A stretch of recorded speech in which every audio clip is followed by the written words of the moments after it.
The beautiful grounds here at Parmarth Niketan are just filled with so many wonderful opportunities to see and to learn so much about the history, the spiritual tradition, all of the teachings of the Indian spiritual culture. So today is the very sacred and very special day of Narad Jayanti. And we'll walk over to where we have our 24 Avatar, the 24 incarnations of Bhagwan Vishnu. And when we get here then, I'll share the great story of the sage Narad Muniji. On this beautiful day of Narad Jayanti, I'll share with you my personal favorite story. Narad Muniji was a divine sage, the bringer of light, of wisdom, of so much. He was the composer of the Bhakti Sutra, the teaching on love and devotion, and such an extraordinary element and asset to our scriptures and to our spiritual tradition. And his life stories give us such beautiful teachings for our own lives as well, and especially for that interweaving between spiritual enlightenment, spiritual awakening, and also that very human ego and frailty and ignorance. So here's my favorite story. Naradji one day was meditating in this sacred garden of Tapovan that Lord Shiva had specially blessed, that whoever meditates in this beautiful garden cannot be disturbed. But Naradji didn't know that there was this great boon by Bhagwan Shiva.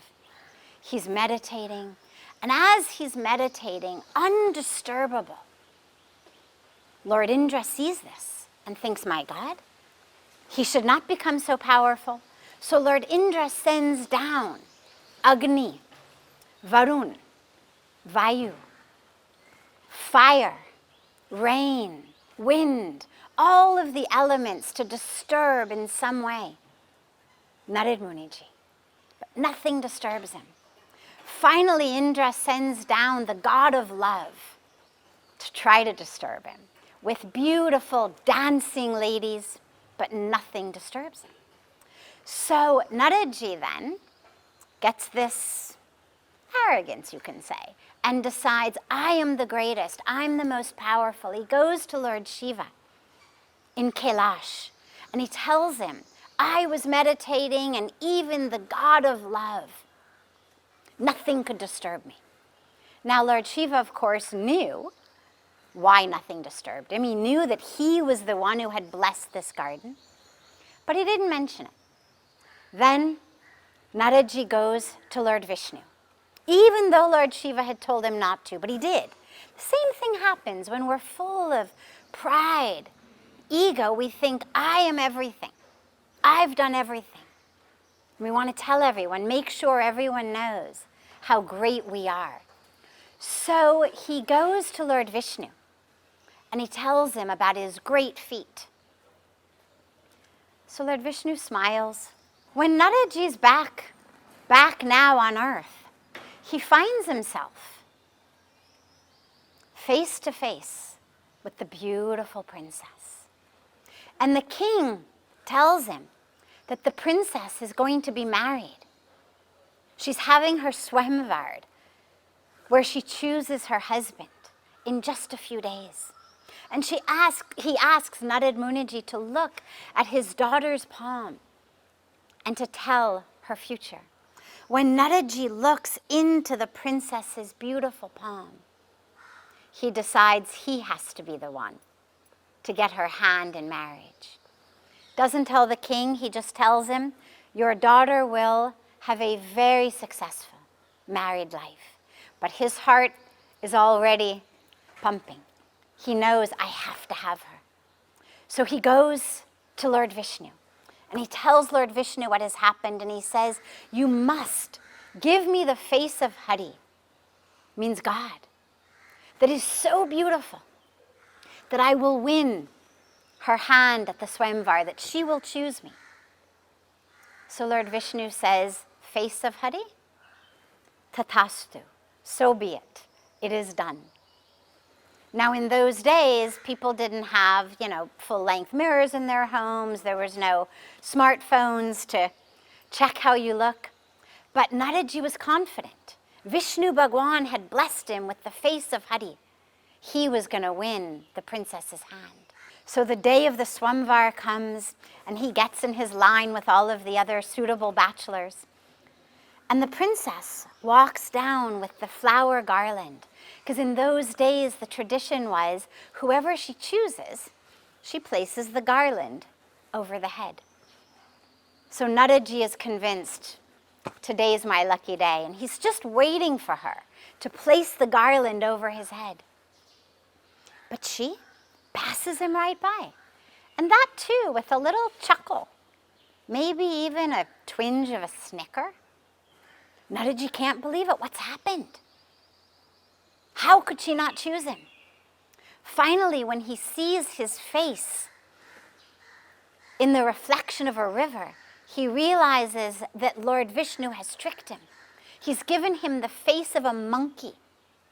Turns out that Hari not only is the face of God, but the word also means monkey. And so Lord Vishnu had given him the face of a monkey. So naturally he's furious, and he storms back to Lord Vishnu. And he says, how dare you? How could you do this to me? But Lord Vishnu knew.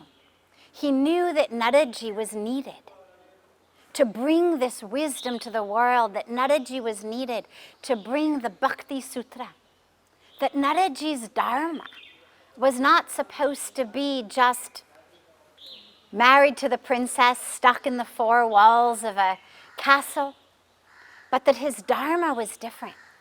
His dharma was vaster and greater and bigger than just to be this beautiful princess's husband, than just to fulfill his sensual desires. So he explains to Naradji, this was not your dharma.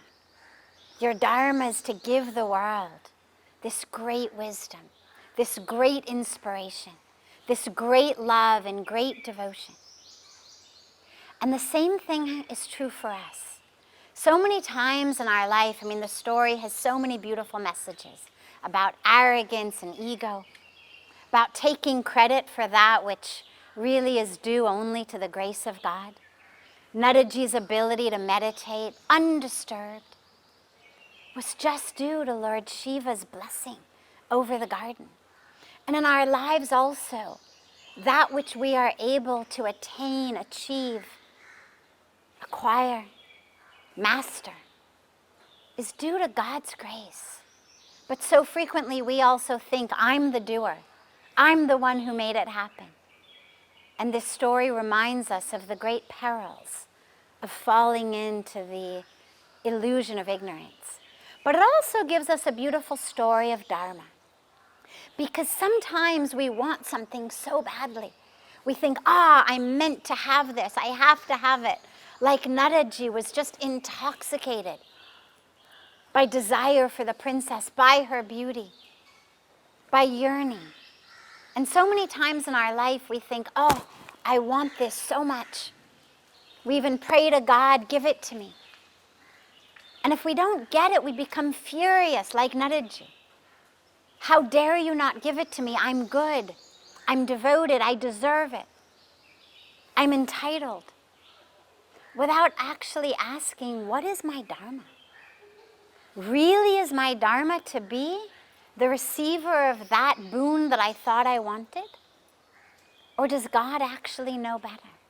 Is there actually a deeper, higher purpose for me than just the prize that I've set my sights on? And lastly, There's a thread of karma and destiny. Because after Lord Vishnu explained to Naradji what had happened, why he had done this, in Naradji's fury and in his disappointment, as we all lose our calm, lose our compose when we are angry, Naradji cursed Lord Vishnu, that as he had given Naradji the face of a monkey, Lord Vishnu was going to lose his beloved, the same way that Naradji had lost his beloved princess, that Lord Vishnu was going to lose his beloved and need to call upon the monkeys, that he was going to have to become friends with the monkeys in order to get his beloved back.